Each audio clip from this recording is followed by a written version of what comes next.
to my channel.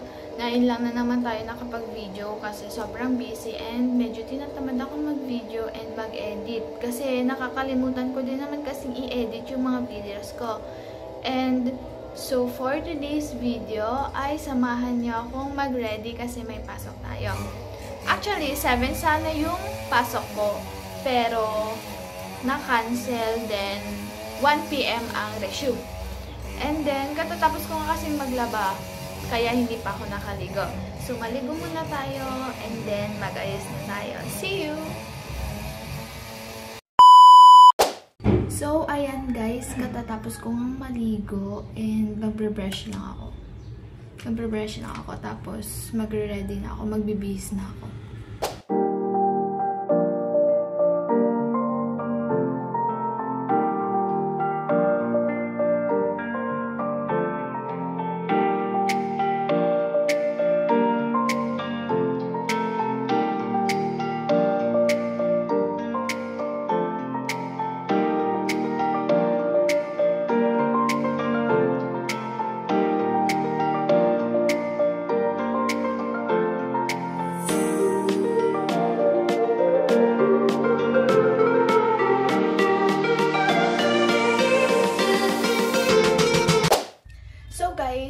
Tapos na tayo nag-toothbrush, tapos na din tayo maligo.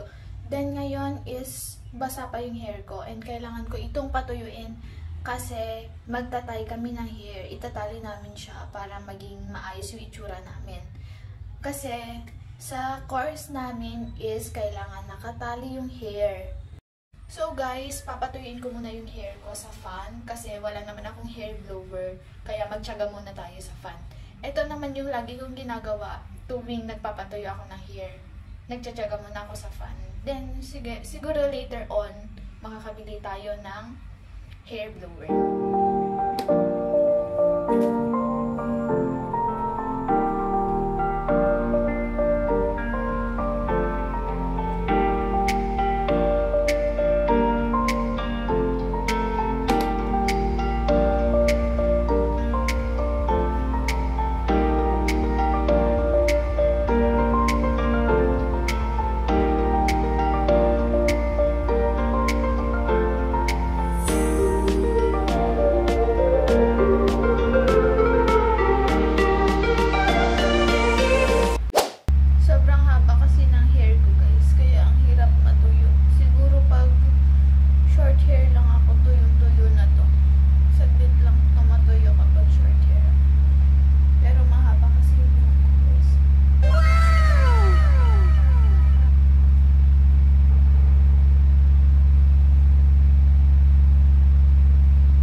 So, yun guys.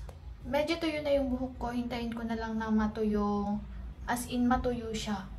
Para itatali ko na. And, ang gagawin muna natin ngayon is mag-aayos tayo ng mukha kasi hindi tayo makakapasok din sa school kung hindi tayo naka-makeup. So, ang gagawin ko muna is magtutuner ako. Magtutuner muna ako.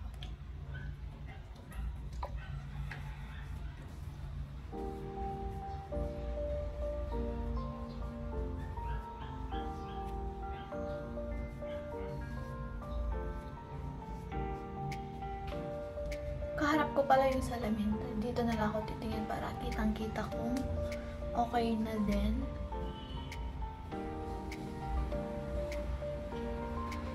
Siyempre, pati yung leeg natin is lalagyan natin ng toner.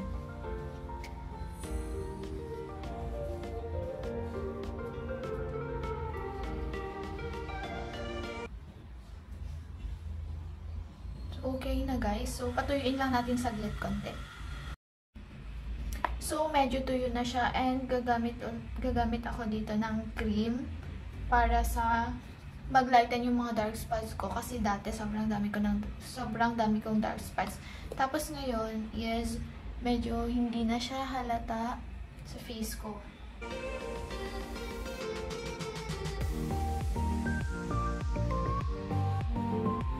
Kamay lang pala ginagamit ko dito. Hindi ako gumagamit ng cotton para i-apply ito sa face ko. Ito yung, yung dahilan kung bakit wala akong dark spots na nakikita. 1 month na din ata akong gumagamit nito. Kasi binilan ako ni Tito noon nung dumating sila galing ng Canada. Ayan. Pag okay na to, naglalagay ako ng Quick FX. Quick FX yung nilalagay ko dito. No shine. Pagkatapos kong nag-apply ng cream. Sobrang ganda kasi ng no shine mattifier dito sa aking face. Oh. Mako-cover niya din yung mga yung open pores natin, mako-cover niya.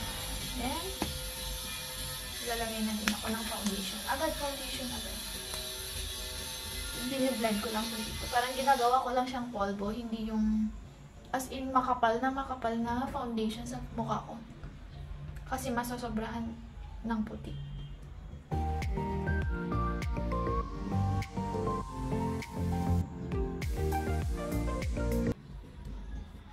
Yan, hindi pala ako gumagamit dito ng kung ano-anong Basta ito lang ang ginagamit ko sa mukha ko.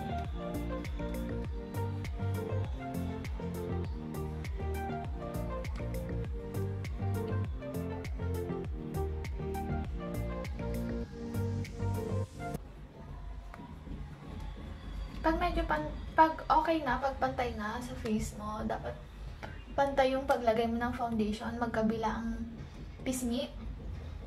Tapos, syempre, lalagyan din natin yung leg. Hindi lang naman yung mukha yung dapat maputi para pantay din sa leg. Then, maglalagay ako dito ng blush on. Takpan natin kasi hindi naman siya sponsored.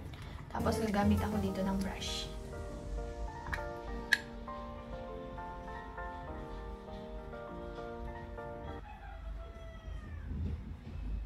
Light makeup lang kasi yung ginagamit namin, hindi yung sobrang kapal na makeup na yan.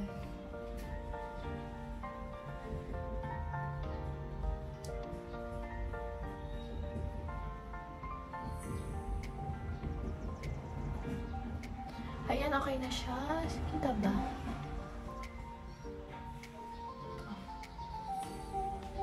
Okay na yung face ko. Then, next is lips. So, maglalagay muna ako dito ng Laneige. Ito yung ginagamit ko.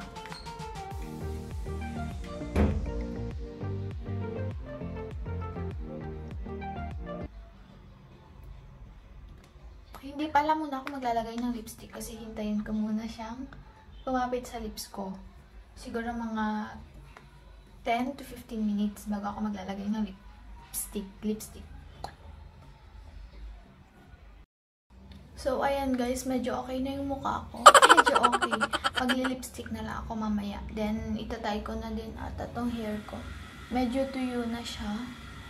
Hindi pa siya totally tuyo kasi may basa-basa pa siya sa loob. Pero mamaya lang siguro kasi 1 PM pa naman yung klase namin. So, ayan guys, magbibihis na tayo. Ito pala yung uniform namin for today, yung FO uniform namin. Long sleeve.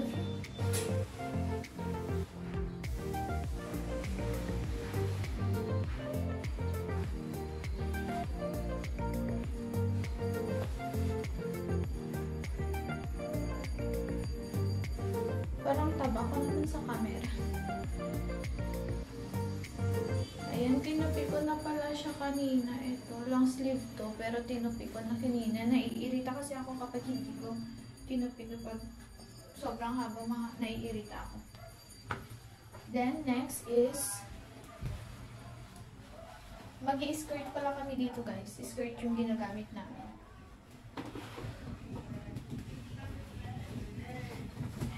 Ayan, itatak-in namin siya. Fitted pala sa akin to.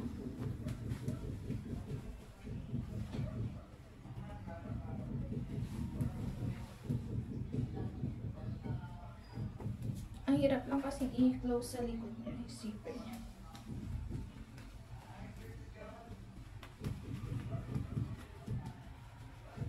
Ayan na guys. Medyo naiirita lang ako sa kwelyo. Then, itatay ko muna tong hair ko. Itay ko muna tong hair ko, guys, para maging maayos yung itsura ko pagpasok. Kasi hindi din talaga kami papapasukin sa school pag hindi nakatay yung hair namin. Required kasi. Ayan, magtatay na ako ng hair.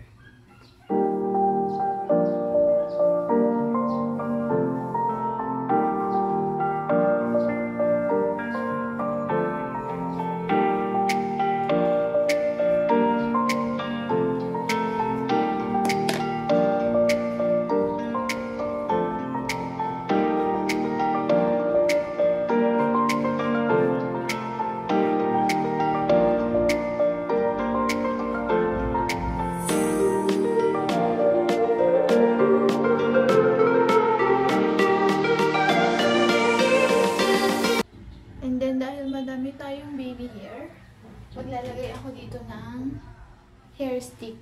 Pero for men kasi itong na-order sa TikTok ni Aika. Kaya ito na lang yung ginagamit ko. Okay naman siya sa hair ko. Madami kasi akong baby hair.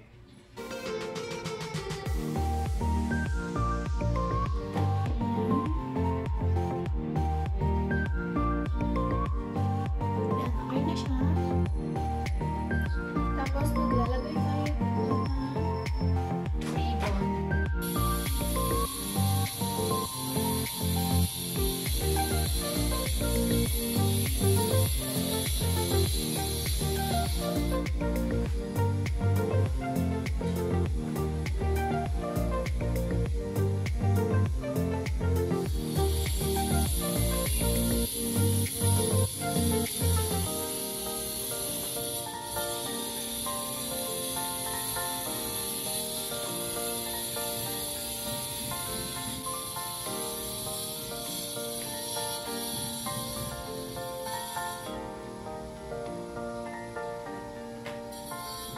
outfit check.